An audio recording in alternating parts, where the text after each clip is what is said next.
آخری سوال بلاول صاحب، آپ کی پارٹی کا یہ حسن بھی رہا ہے کہ جب بھی آپ حکومت میں آتے ہیں تو کوئی بھی پولیٹیکل پرزنر آپ کی حکومت کے دوران نہیں ہوتا۔ آپ نے سمیع الدین بلوچ، جو بلوچ یکجہتی کمیٹی کی ایک اہم رکن تھی، ان کو آپ نے جب انہوں نے جلوس کیا، آپ نے ان کو، سندھ حکومت نے ان کو چھوڑ دیا، مگر مہرنگ بلوچ ایم پی او کے تحت آج بھی قید ہیں، ان کے خلاف سیڈیشن کے کیسز ہیں، وہاں پہ بھی آپ کی حکومت ہے۔ آپ سمجھتے ہیں کہ جو خواتین قیدی ہیں ان کی طرف رویہ کیا ہونا چاہیے؟ ادھر تو آپ کا چیف منسٹر ہے۔ جہاں تک ریسٹ خاص طور پہ سول سوسائٹی سے یا اس قسم کے تنظیمیں سے تعلق رکھنے والے لوگوں کا، پاکستان پیپلز پارٹی، چاہے وہ حکومت سندھ ہو، چاہے وہ حکومت بلوچستان ہو، ہم نہیں چاہیں گے کہ ہم کسی کو اریسٹ کریں۔ کبھی کبھار ہم مجبور ہو جاتے ہیں کہ ہمیں اقدامات اٹھانا پڑتے ہیں حالات کے مطابق۔ ویسے تو ہر کسی کا حق ہے کہ وہ احتجاج کرے، پرامن احتجاج کرے، اور جو پرامن احتجاج کرنا چاہتے ہیں وہ کسی کا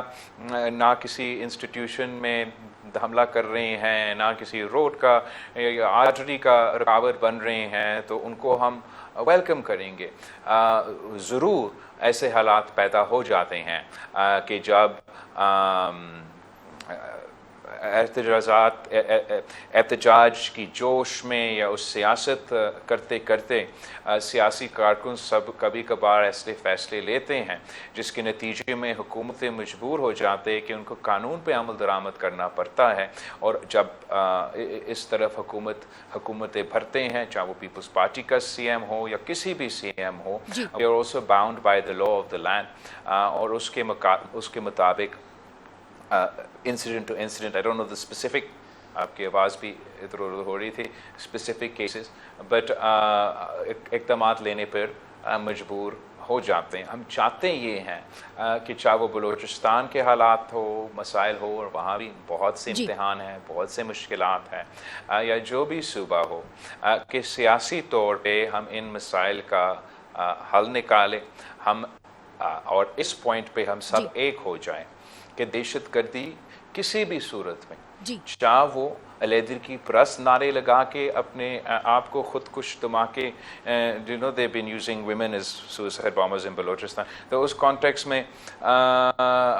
ہم سب مل کے اس کا بھی مزاحمت کرے، یا کوئی